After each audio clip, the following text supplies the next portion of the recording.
안녕하세요. 지멘스 심센터 채널 파트너사인 델타S에서 진행하는 플로우 EFD 기본 교육 두 번째 시간입니다. 이 시간에는 플로우 EFD를 원활하게 사용하는 데 필요한 소프트웨어 기본 지식들에 대해 알려드리는 시간입니다. CFD에 대해서 알고 있거나 열 유체 해석에 대한 경험과 지식이 있는 분들은 가벼운 마음으로 들으시거나 혹은 플로우 EFD 메쉬 특성 및 제작에 대한 항목부터 들으셔도 무방합니다.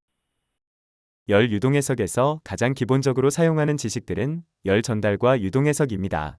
유동해석은 네이비어 스토크스 방정식을 바탕으로 계산되며 열 전달 해석은 전도 대류 복사 세 가지 메커니즘을 기반으로 하여 계산합니다. 전도 열 전달은 다음과 같이 접촉되어 있는 두 물질의 열 에너지가 고온에서 저온으로 이동하는 현상을 말합니다. 열 전도의 메커니즘은 분자간 진동 에너지의 교환이며 분자간 거리가 매우 가까운 고체의 경우 액체나 기체에 비해 열 전도도가 높습니다. 전도 열 전달은 대부분의 물질에서 이루어지지만 기체와 같이 분자간 거리가 멀어서 열 전도도가 낮은 경우가 많아 특별한 경우를 제외하고는 고체에서 주로 이루어진다고 생각하셔도 무방합니다. 다음은 대류입니다.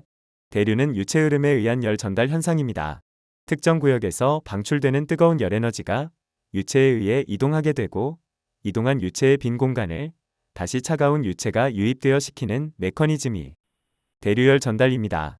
따라서 대류열 전달의 경우는 순수한 열 전달보다는 물질 전달 개념으로 이해하시면 대류열 전달에 대한 이해가 쉽게 될 수 있습니다.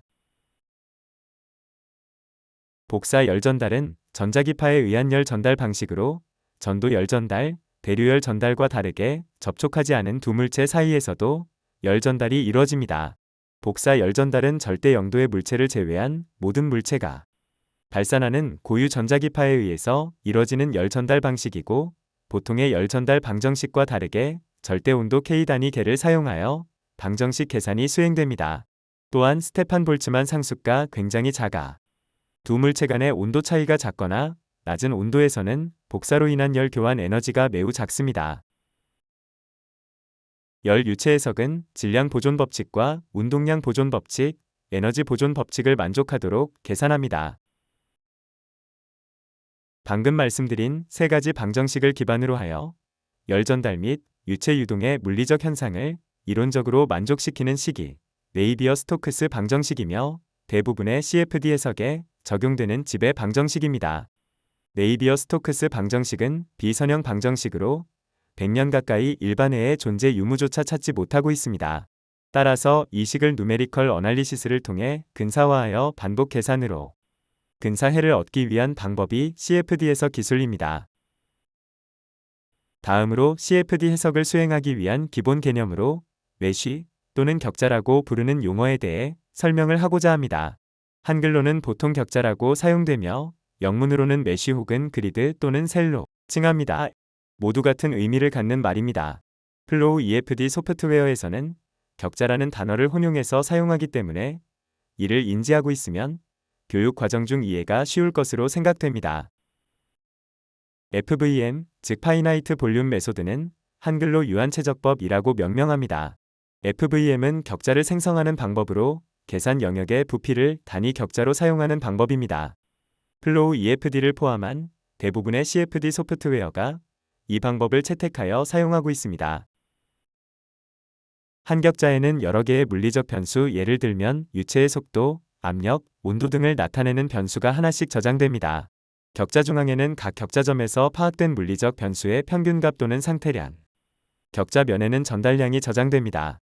한 격자에 여러 개의 물질 변수가 하나씩 데이터로 저장되므로 급격한 변화 양이 존재하는 구간이나 설계 중요 부에는 상세하고 정확한 표현 및 계산을 위해 조밀한 격자를 생성하는 것이 필요합니다.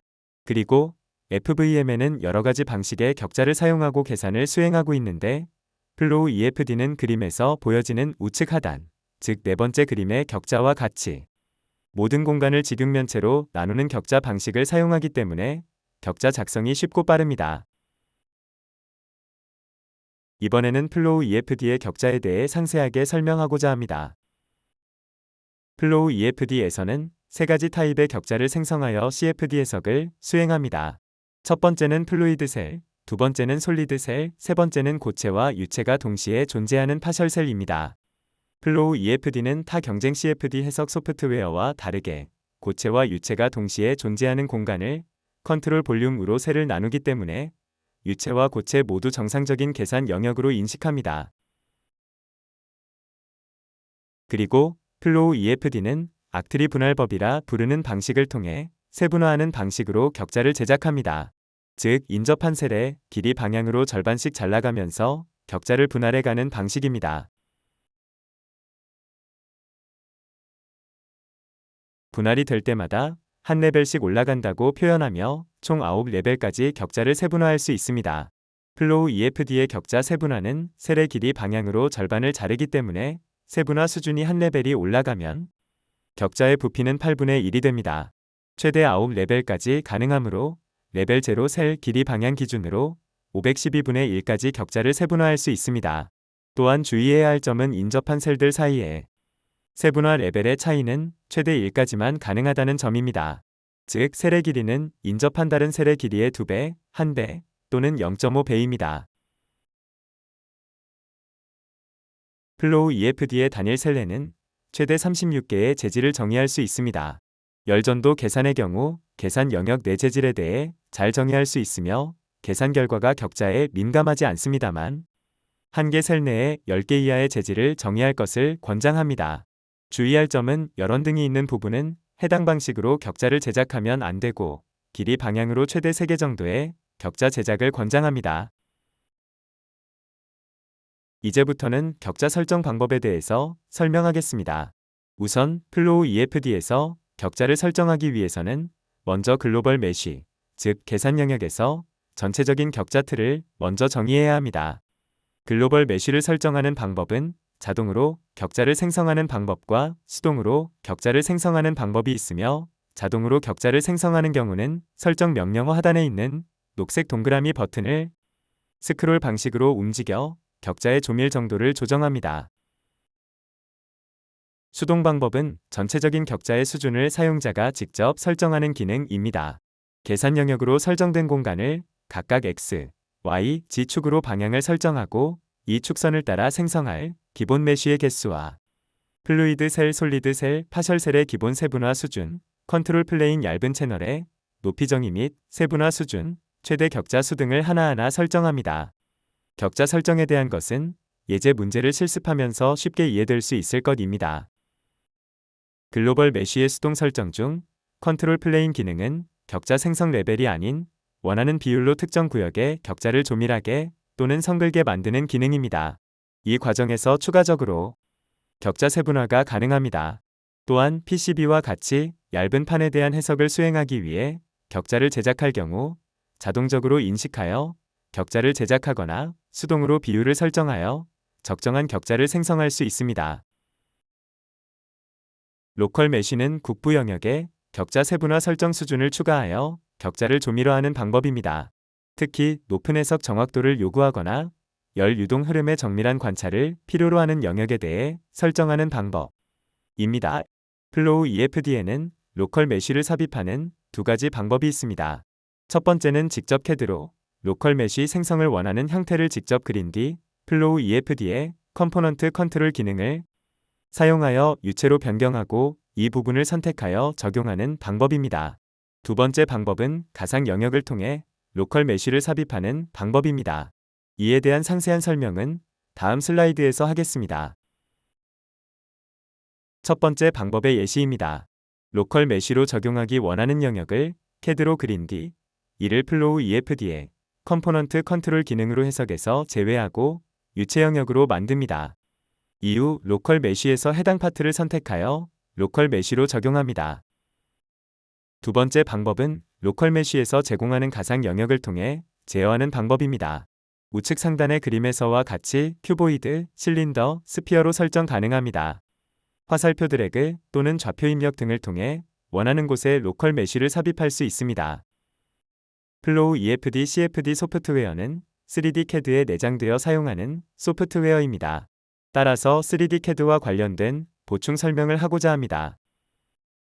우선 플로우 EFD는 3D CAD를 직접적으로 사용할 수 있는 소프트웨어지만 CFD 해석을 수행하고자 하는 형상이 깨끗한 볼륨으로 되어 있어야 격자 생성이 올바르게 구현될 수 있고 이를 통해 수렴성을 좋게 할 수 있는 FVM 기반 CFD 소프트웨어이다 보니 타 CFD 해석 소프트웨어처럼 CAD 클리닝을 하여 격자를 제작할 경우 해를 얻기 위한 해석의 계산 속도가 빠르고 해석 결과의 정확도가 향상됩니다. 다만 필수적인 사항은 아니며 비숙련자가 이러한 작업을 할 경우 컴퓨팅 타임보다 CAD 클린업에 더 오랜 시간이 걸릴 수 있어 권장하지 않습니다. 마지막으로 플로우 EFD는 솔리드 볼륨만을 인식하므로 형상 데이터가 깨져서 3D 볼륨을 구성하고 있지 못하거나 서핏으로 된 CAD는 계산 영역 내에서 정의되지 않습니다. 또한 형상 데이터 간 컨택트 잘못되었을 경우도 플로우 EFD 소프트웨어가 CFD 계산을 제대로 못할 가능성이 있어 형상 데이터가 일부 깨져 있을 경우 약간의 수정 및 확인이 필요합니다. 플로우 EFD에서는 복잡한 형상이거나 해석하기 어려운 파트를 모델링 처리하여 대체할 수 있는 간편 기능이 있습니다. 이 부분들을 모델링 처리로 대체하면 격자 영향 없이 동일한 효과를 부여할 수 있습니다. 다공판, 펜 PCB, 히트파이프 등에 대해 적용 가능합니다. 전 슬라이드에서 언급되었던 기능 중의 하나로 실제 다공판 형상을 평판으로 대체하여 CFD 해석 업무를 진행하는 예입니다. 구멍이 많은 다공판을 단순한 형태의 평판으로 변경한 후에 해당 평판의 전장에서 설명한 다공판 모델링 기능을 사용 또는 대체하여 많은 격자를 요하는 CFD 해석을 격자를 줄여 신속하고 정확하게 계산을 가능하게 합니다. 다음은 플로우 EFD 소프트웨어에서 제공하는 CAD 관련 간편 기능입니다. 플로우 EFD에서 해석 조건 설정 시 내부 해석 또는 경계 조건을 지정하기 위해 형상의 일부 파트를 수정 또는 추가 생성할 필요가 있습니다. 플로우 EFD에서 제공하는 리드 생성 도구를 활용하여 뚫려 있는 공간을 간단하게 막을 수 있습니다. 물론 CAD에서 직접 특정 파트를 만든 후 해석을 위한 시뮬레이션 지오메트리의 동일 위치에 붙여서 해당 파트를 설정하고 경계 조건을 부여할 수 있습니다. 종종 플로우 EFD 소프트웨어 내로 가져온 형상 데이터들의 조립 상태에서 형상 데이터를 구성하는 부품들이 현실적으로 불가능한 방식으로 배열되고 결합되는 경우가 있습니다. 플로우 EFD에서는 접촉 면적이 0이 되는 접선, 선 접촉, 점 접촉 등이 정의되지 않습니다. 대부분은 자동으로 수정이 되지만 그렇지 않은 경우 해당 파트 사이에 간격을 주거나 약간 겹치도록 수정하는 것이 좋습니다. 이렇게 테이블상에 표시된 인밸리드 컨택트 리스트처럼 잘못 정의된 접촉은 형상 데이터 검사 도구에서 지오메트리 검사 시 부분품의 위치와 개수, 자동 수정 여부를 나타냅니다. 만약 접촉 파트들 중 수정 되지 않은 접촉이라고 표시된 경우 CAD에서 해당 파트를 수정하여 다시 가져와야 합니다. 이상으로 지멘스 심센터 채널 파트너사인 델타-ES에서 진행한 플로우 EFD 기본교육 제2단원에 대한 설명을 마치겠습니다. 혹시 교육 내용과 관련하여 궁금한 점이 있으면 매 슬라이드 하단에 기재된 당사 고객지원센터로 문의하여 주시기 바랍니다. 고객분들의 모든 문의와 자료 요청 등은 당사 고객 중 무상보증 또는 유지보수 진행 중인 고객을 우선적 대상으로 합니다. 다음 교육 내용은 플로우 EFD 기본교육 제3단원입니다. 이에 대한 동영상은 당사에서 올리는 유튜브를 참조해 주시기 바랍니다. 수고하셨습니다.